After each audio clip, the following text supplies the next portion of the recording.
पारिवारिक कहानी। यह कहानी है एक छोटे से गांव सूरजपुर की, जहां एक संयुक्त परिवार रहता है।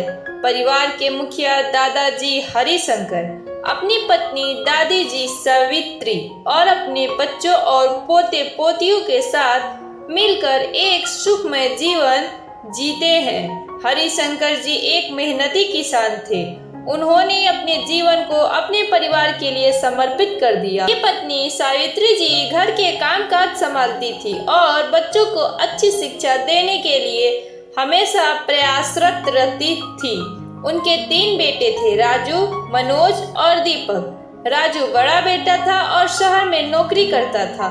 मनोज गांव में खेती करता था और दीपक सबसे छोटा था जो पढ़ाई कर रहा था।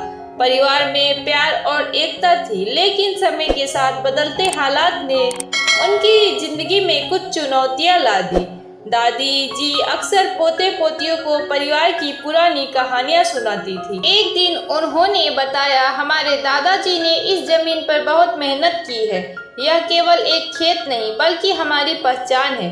बच्चे उनकी बातों को ध्यान से सुनते हैं। दादी की कहानियों ने बच्चों में अपने परिवार की विरासत के प्रति गर्व पैदा किया, लेकिन राजू की नौकरी ने उसे गांव से दूर कर दिया और वह कभी कभी ही घर आता था। एक दिन गांव में एक बड़ा सुखाड़ पड़ा, फसलें बर्बाद होने लगी और मनोज को आर्थिक संकट का सामना करना पड़ा। वह अपने छोटे भाई दीपक की पढ़ाई को लेकर चिंतित था।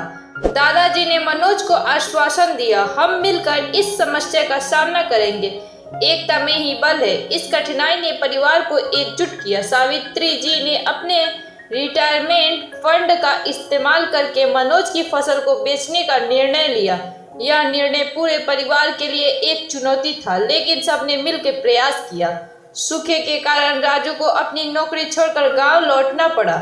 उसने देखा कि परिवार संकट में है। दादाजी ने कहा, हम सब मिलकर ही इस कठिनाई का सामना कर सकते हैं। राजू ने गांव के लोगों से मिलकर एक सहायता योजना बनाई। उसने अपने संपर्कों का उपयोग करते हुए गांव के लिए राहत सामग्री और वित्तीय सहायता जुटाई। इससे गांव वालों को थोड़ी राहत मिली। इस बीच दीपक की पढ़ाई पर खतरा मंडराने लगा। मनोज और राजू ने तय किया कि दीपक को शिक्षा से कभी समझौता नहीं करना चाहिए। उन्होंने उसके लिए ट्यूशन क्लासेस का इंतजाम किया। दीपक ने मेहनत की और अपनी पढ़ाई में अच्छे अंक लाने में सफल रहा। उसने अपनी दादी से वादा किया कि वह उन्हें गर्व महसूस कराएगा। एक दिन दादी जी की तबीयत अचानक खराब हो गई। परिवार में चिंता फैल गई। सबने मिलकर अस्पताल में उनका इलाज करवाया। राजू और मनोज ने उन्हें समर्पित होकर देखभाल की। इस दौरान दादी जी ने कहा, मेरे बच्चों, परिवार ही सबसे बड़ा धन है। जब आप सब साथ होते हैं तब कोई भी कठिनाई आपको नहीं डिगा सकती। दादी जी की तबीयत ठीक होने के बाद परिवार ने एक नई शुरुआत की। उन्होंने मिलकर खेत में काम किया और कड़ी मेहनत की। सूखे के बाद अच्छी बारिश हुई और फसलें लहलहाने लगी। राजू ने शहर में रहकर भी परिवार का सहयोग करना शुरू किया। उसने अपनी नौकरी से कुछ पैसे भेजने शुरू किए ताकि गांव में विकास हो सके। दीपक ने अपनी मेहनत से इंटरमीडिएट में अच्छे अंक प्राप्त किए और आगे की पढ़ाई के लिए शहर के कॉलेज में दाखिला लिया। दादाजी ने कहा, तुम हमारे परिवार का सपना हो, हमें तुम पर गर्व है। दीपक ने ठान लिया कि वह अपने परिवार को ऊंचाई पे ले जाएगा। गांव में खुशहाली लौट आई।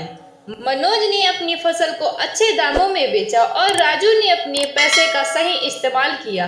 परिवार ने मिलकर एक समारोह रखा जिसमें सभी गांव वालों को आमंत्रित किया गया। इस समारोह में उन्होंने अपनी कठिनाई का जश्न मनाया। दादी जी ने कहा, हमारी एकता ही हमारी ताकत है। हम जब साथ होते हैं तब कोई भी मुश्किल हमें हरा नहीं सकती। दीपक ने कॉलेज की पढ़ाई पूरी की और एक अच्छी नौकरी प्राप्त की। उसने गांव लौटकर अपने परिवार को फिर से एकजुट करने का योजना बनाया। उसने गांव में एक स्कूल खोलने का निर्णय लिया ताकि आने वाली पीढ़ियां अच्छी शिक्षा प्राप्त कर सके। इस पहल ने गांव में शिक्षा का स्तर बढ़ाने में मदद की। राजू, मनोज और दादाजी ने उसका समर्थन किया। कुछ सालों बाद गांव में खुशहाली और समृद्धि आ गई। दीपक ने गांव के बच्चों को शिक्षित किया और उनकी जिंदगी में एक सकारात्मक बदलाव लाए। परिवार एक बार फिर से खुशहाल था। दादी जी ने अपने पोतों से कहा, तुमने हमारे परिवार की विरासत को आगे बढ़ाया है। तुम्हारी मेहनत से हम सब गर्व महसूस करते हैं और मेरी यह कामना है कि तुम सभी हमेशा इसी तरह मिलजुल कर रहो।